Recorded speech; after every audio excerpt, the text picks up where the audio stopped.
నమస్కారాలు. రోజు ఇక్కడ హాస్పిటల్ సంబంధించి కొన్ని ప్రారంభోత్సవాల సందర్భంగా రావడం జరిగింది. ఎందుకంటే మీ అందరూ తెలిసిన విషయమే, ప్రభుత్వ ఆసుపత్రిలో ట్రీట్మెంట్ కోసం వచ్చేది పేద ప్రజలు, మధ్యతరగతి ప్రజలు. వాళ్ళు ప్రైవేట్ హాస్పిటల్లో ట్రీట్మెంట్ చేసుకునేటువంటి స్తోమత లేకుండా ఆర్థిక ఇబ్బందులు కానీ అనేక ఇబ్బందుల వల్ల ప్రైవేట్ హాస్పిటల్ పోలేని పరిస్థితి. ఈ పరిస్థితిలో ప్రభుత్వ హాస్పిటల్ నమ్ముకునే వాళ్ళు ఆలోచిస్తూ ఉంటారు. దీన్ని దృష్టిలో ఉంచుకునే నరేంద్ర మోడీ ప్రభుత్వము నేషనల్ హెల్త్ మిషన్ పేరు మీద దేశవ్యాప్తంగా అనేక నిధులు ఇచ్చింది. అన్ని హాస్పిటల్స్ కు సరైనటువంటి ఎక్విప్మెంట్స్ ఇచ్చింది. దాని ద్వారా వైద్యం విషయంలో ప్రజలకు ఒక భరోసా కల్పించే ప్రయత్నం నరేంద్ర మోడీ ప్రభుత్వం చేసింది. కానీ దురదృష్టవశాత్తు దాన్ని సరిగా ఉపయోగించుకోవాల్సినటువంటి రాష్ట్ర ప్రభుత్వము దాన్ని ఉపయోగించుకునే ప్రయత్నం చేస్తలేదు. దీనివల్ల ప్రభుత్వ హాస్పిటల్ మీద ప్రజలకు నమ్మకం, విశ్వాసం పోయింది. హాస్పిటల్ పోతే ఇంజక్షన్స్ ఉండయి, కాటన్ ఉండదు, మెడిసిన్స్ ఉండయి. ఇవాళ ఒక హాస్పిటల్ పోతే అన్ని రకాల ఎక్విప్మెంట్స్ ఉన్నాయి, అన్ని రకాల వైద్యం అందుతుంది నాకీడ అని చెప్పి ఆ నమ్మకం, విశ్వాసం ఉన్నప్పుడే ప్రజలు ఆసుపత్రులు వాడుకునే ప్రయత్నం చేస్తారు. ఇప్పుడు మల్టీ స్పెషల్ హాస్పిటల్ ఎందుకు పోతారు? అది పోతే అన్ని ఉంటాయి అని ఒక నమ్మకంతో పోతారు అడిగి. కానీ ఆ డబ్బులు చెల్లించలేని పరిస్థితులు పేద ప్రజలు ఉంటారు. అటువంటి పేద ప్రజలకు, మధ్యతరగతి ప్రజలకు కూడా ప్రభుత్వ ఆసుపత్రుల మీద విశ్వాసం రావాల్సిన అవసరం ఉన్నది, విశ్వాసం కల్పించాల్సిన బాధ్యత ప్రభుత్వాల మీద ఉన్నది. కానీ దురదృష్టవశాత్తు ఎక్కడ కూడా కనీస సౌకర్యాలు, కనీస ఎక్విప్మెంట్స్ లేకపోవడం వలన ప్రజలు ప్రభుత్వ వైద్యం చేయించుకోలేక, ప్రభుత్వ వైద్యంలో దానిలో భరోసా లేక, విశ్వాసం లేక ప్రైవేట్ వైద్యం చేయించుకోలేక వాళ్ళు అనేక రోగాలతో ఇబ్బంది పడుతున్న పరిస్థితులు మనం చూస్తా ఉన్నాం. మనం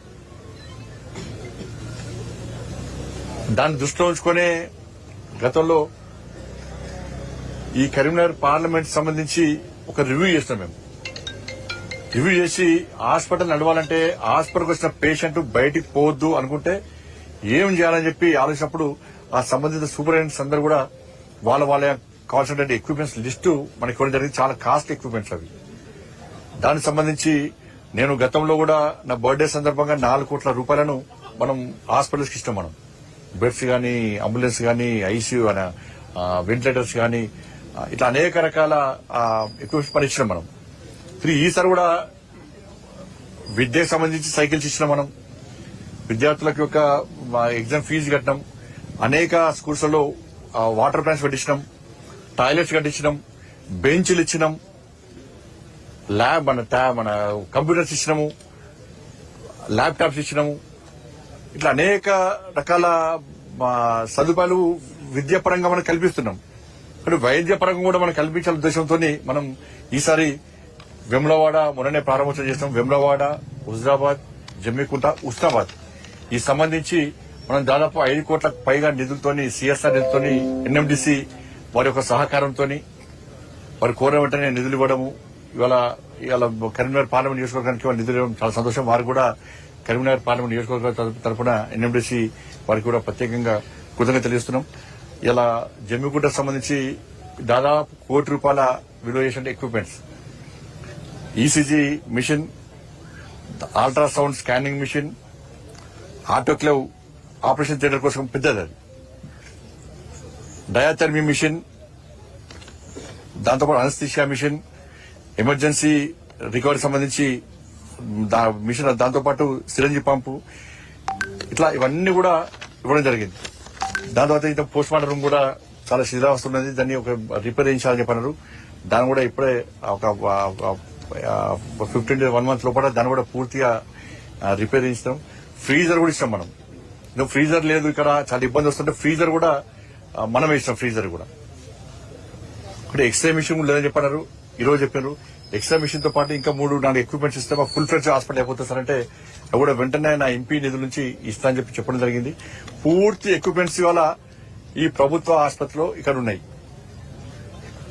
హాస్పిటల్ యొక్క డాక్టర్లకు సూపరింటెండెంట్ గారు కూడా చెప్పిండాను, మీరు అడిగినా నచ్చిన ఇండోలు లేవు, ఇబ్బంది పడ్డారు, బయట హన్మకొండకు కరీంనగర్కు పోవాల్సిన పరిస్థితి వచ్చింది. ఇలా మీరు అడిగిన అన్ని ఇచ్చినా కాబట్టి మీరు వెంటనే ఇప్పటి సేవ చేసే ప్రయత్నం చేయండి. ఈ జమ్మికుంట నుంచి ఇంకోసారి కరీంనగర్ హాస్పిటల్కు ఇంకో హాస్పిటల్కు ఎవరు రెఫర్ చేసే పరిస్థితి రావద్దు. ఏదైనా మిషన్ మీరు వాడుకోకుండా వేరే కాడ రెఫర్ చేస్తే ఆ మిషన్ వాపస్ తీసుకుపోతా. వేములవాడ అంబులెన్స్ ఇచ్చినా వాడుకోలే, వాపస్ తీసుకొచ్చుకున్నా. కరీంనగర్ హాస్పిటల్కు ఐసీయూ ఫెసిలిటీస్ దాదాపు 60 లక్షల విలువ అంబులెన్స్ ఇచ్చిన నేను.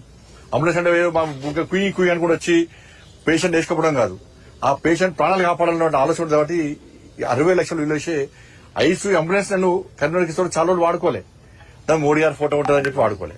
ఎవరు ఫోటో ఉంటుంది దాన్ని వాపస్ తీసుకోవద్దని మళ్ళీ వాడుకుంటున్నారు. ఇప్పుడు దాని సిమెంట్ బస్తాలు ఇసుక బస్తాలు వేసారు దానిలో. కాబట్టి వాళ్ళ అధికారులు కూడా నేను రిక్వెస్ట్ చేయడం జరిగింది. సేవ చేసే దృక్పథంతో సేవ చేసే ప్రయత్నం చేయండి. పేద ప్రజలు మనం నమ్ముకొని వస్తారు, చాలా బాగా చేస్తున్నారు. వాళ్ళకి ఏం లేవంటే ఏం చేయలేకపోయారు వాళ్ళు. ఇప్పుడు అన్ని ఇష్టం కాబట్టి మీరు బయటికి పంపే పేషెంట్ ఏ పేషెంట్ కూడా ఈ హాస్పిటల్కి వస్తే ధైర్యంగా ట్రీట్మెంట్ చేసుకుని ఆరోగ్యవంతంగా బయటకు వెళ్లేటువంటి భరోసా విశ్వాసం ప్రజల లోపల కల్పించాలి. అటువంటి వాతావరణం నిర్మాణం చేయాలని చెప్పి వారు కూడా ఇప్పుడు రివ్యూ చేసి రిక్వెస్ట్ చేయడం జరిగింది. అన్నింటిలో నెక్స్ట్ జమ్మికుంట హుజరాబాద్ టాప్ లెవెల్లో ఉండాలి. రివ్యూ చేస్తే జమ్మికుంట హుజరాబాద్ టాప్ రిజల్ట్స్ ఉండాలని చెప్పి వారు కూడా రిక్వెస్ట్ చేయడం. వారు కూడా జిద్దు కొద్దీ పనిచేయాలని చెప్పి ఒక కసితో కూడా వాళ్ళు ఉన్నారు కాబట్టి అట్లా పనిచేస్తారని చెప్పి మేము ఆశిస్తున్నాం. జన్మదిన వేడుకల్లో మీరు హుజరాబాద్ లో అంబులెన్స్ స్పాన్సర్ చేశారు, దాన్ని వినియోగించకుండా దాన్ని పక్కన పెట్టేసి దానిపైన నేను ఇప్పుడు అంబులెన్స్ మనం చూస్తాం, లేకపోతే తీసుకోపోతా. చాలా మంది అంబులెన్స్ అడుగుతున్నాను, 2 సంవత్సరాల నుండి చూస్తాను. ఇప్పుడు పోతున్నాను చూసి లేకపోతే వాపస్ తీసుకోపోతా. వాడుకోకుంటే ఏమో ఇంకోటికి ఇస్తాం కదా, వాడుకోకుంటే ఇంకోటికి ఇస్తాం. ఈ చెక్ డ్యాంలకు సంబంధించి కూడా ఇంతకుముందే మా జిల్లా అధ్యక్షుడు చెప్పారు. చెక్ డ్యాంలు అంతకుముందు ఒక గుత్త పట్టిరు తెలంగాణ మొత్తం బీఆర్ఎస్ గవర్నమెంట్ లో. గుత్త కాంట్రాక్టరీగా రైతుల కోసం కాదు, ప్రజల కోసం కాదు, మొత్తము ఏకదా గుత్త పెట్టిరు. ఏంటంటే కరీంనగర్ జిల్లాలో ఉమ్మడి జిల్లాలో గిన్ని చెక్ డ్యాంలు కట్టాలకి ఇన్ని పైసలు, కమిషన్ గింత మీకు గింత, బిల్ పేమెంట్స్ ఫుల్ క్లియర్. సర్పంచ్లు ఊళ్ళో రోడ్ వేసిన సర్పంచ్ పైసలు రాలే, కమ్యూనిటీ అంటే సర్పంచ్ పైసలు రాలే, ఆత్మహత్య చేసుకుంటున్నారు. కానీ ఎవరైనా తెలంగాణ రాష్ట్రంలో గత ప్రభుత్వం కానీ ఈ ప్రభుత్వం వచ్చినాక బడా కాంట్రాక్టర్లు ఎవ్వాలన్నా మీకనే ఫోన్ చేసి మాకు బిల్ రాలే అని చెప్పినా. ఇప్పుడు అదే నడుస్తుంది. ఇప్పుడు ఏంటంటే సరే చెక్ డ్యామ్ ఇష్యూ వేరు.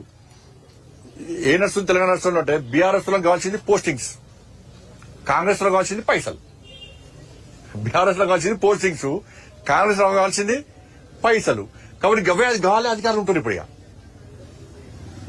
పైసలు ఇస్తున్నారు, కాంగ్రెస్ పార్టీ నాయకులు కలిసి పైసలు ఇస్తున్నారు. 7 అంటారా పోస్టింగ్స్. వాళ్ళ గతంలో బీఆర్ఎస్ పార్టీ అవినీతి అక్రమాల్లో భాగస్వామ్యం వీళ్ళు. ఇప్పుడు చెక్ డ్యాంల పరిస్థితి కదే. ఇప్పుడు క్వాలిటీ లేకుండా పనిచేశారు. క్వాలిటీ లేకుండా పనిచేస్తే ఎక్కడ అసలు ప్రణాళిక లేకుండా ఫస్ట్ కట్టిర్రు. కట్టినవి ఇప్పుడు కూలిపోతున్నాయి. కూలిపోయిన వాడికి బిల్స్ కూడా ఇచ్చేసారు. ఇప్పుడు ఎవరికి యాక్షన్ తీసుకుంటారు? చర్య ఎవరు తీసుకోవాలి? మళ్ళీ ఆ కాంట్రాక్టర్ పోతుంది, మళ్ళా ఆ కాంట్రాక్టర్కి మళ్ళీ వర్క్ పనులు వస్తాయి. ఇప్పుడు గాలే కాంట్రాక్టర్లు, వాళ్లే అధికారులు, వాళ్ళనే కాంగ్రెస్ పార్టీ ప్రభుత్వం ప్రోత్సహిస్తున్నది, వాళ్ళనే అందలం ఎక్కిస్తున్నది, వాళ్ళు ఇచ్చిన సూచనల సలహాల మేరకే పనిచేస్తున్నారు. అందుకే తెలంగాణ రాష్ట్రం అధోగతి పాలైపోయింది. చెక్ డ్యాంలు ఎక్కడికక్కడ కూలిపోయినాయి, క్వాలిటీ లేకుండా పనిచేసారు, ప్రజలు మొత్తుకుంటున్నారు. అనేక దాదాపు సంవత్సరం నుంచి గత సంవత్సరం కూడా ఆరోపణలు వస్తున్నాయి. కానీ ఈ ప్రభుత్వానికి నేను గతంలో కూడా కరీంనగర్లో తిరిగినా కొట్టుకపోయినాయి, సిరిసిలో తిరిగినా కొట్టుకపోయినాయి.